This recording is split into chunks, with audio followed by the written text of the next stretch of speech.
As duas primeiras rodadas das eliminatórias sul-americanas para a Copa do Mundo de 2026 aconteceram e o Brasil largou na frente. 2 jogos, 2 vitórias. Nesta última terça-feira, o Brasil venceu a seleção do Peru por 1-0. Isso aí sacramentou aí o 100% da seleção brasileira, que está dirigida por Fernando Diniz.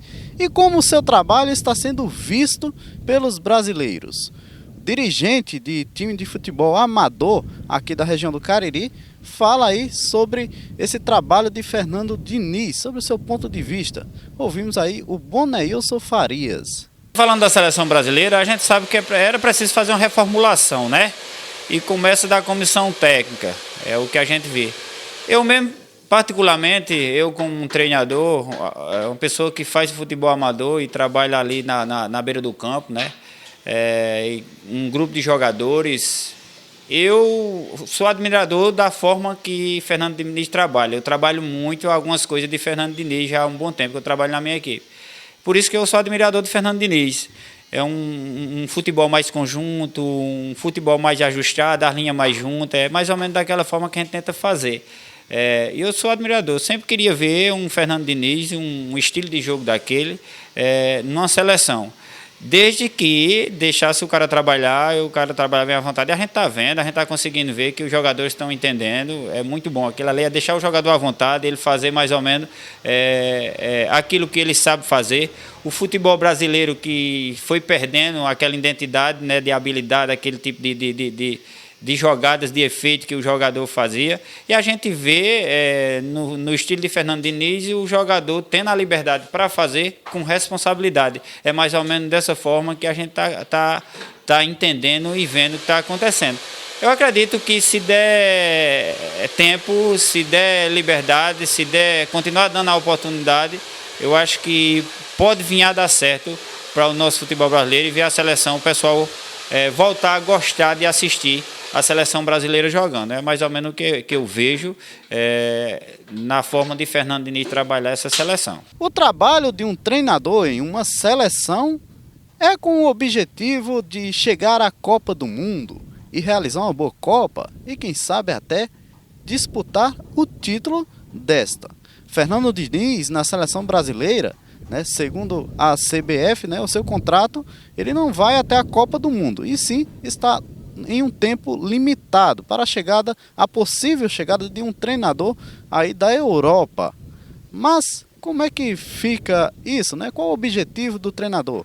Ouvimos aí o Boneilson Farias, que fala aí o que é que ele espera de Fernando Diniz na seleção brasileira.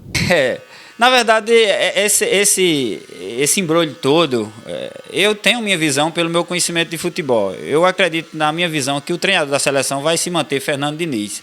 Aquela é para poder calar a boca de repórter, de alguém que está, das críticas que existem em relação a dar uma resposta à altura de um treinador de nome lá em cima, que seria o treinador do Real Madrid hoje, né? Isso não existe de você estar esperando um treinador antes. Você está esperando um treinador daqui a um ano. A seleção brasileira, ela tem nome. O futebol brasileiro, ele tem nome para poder você estar preso a um treinador que se vem ou não vem. Isso não existe.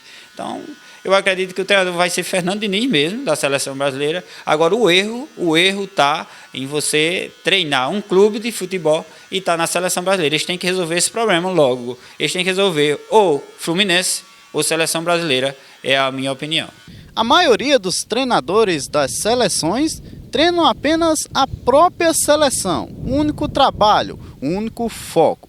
Fernando Diniz, não, ele dirige a equipe do Fluminense e a seleção brasileira. Mas isso pode influenciar, erros podem acontecer. Segundo o Boneilson, isso não é nada produtivo. Algumas falhas podem existir devido a essa mudança de trabalho, clube e seleção. Na minha visão, muitos erros. Ele vai estar focado onde mais? Ele vai estar focado mais no clube ou ele está focado mais na seleção? A forma de um clube trabalhar é diferente, totalmente diferente de uma seleção. Não sei se você percebeu. Uma seleção você se junta no máximo, passa um mês trabalhando ali para fazer 2 jogos, depois volta. O clube é diariamente. você está trabalhando diariamente, então a forma de trabalhar é diferente, então pode confundir a sua forma de trabalhar. Outra situação também é aquela, vai existir muito aquela de você valorizar jogadores que você está trabalhando, que seriam os jogadores do Fluminense hoje. Se você vê isso, já existiu até uns comentários, era para ter levado jogador de tal clube, jogador só levou do Fluminense, entendeu? Mas mais ou menos dessa forma. Não que os jogadores do Fluminense que ele levou não tivesse a capacidade ou não tenha a capacidade de estar fazendo parte de um plantel da seleção brasileira, que é um bom jogador, o André e o Nino, né, que é o zagueiro. Mas eu acho que ele vai ter muita dificuldade de conciliar essas duas situações.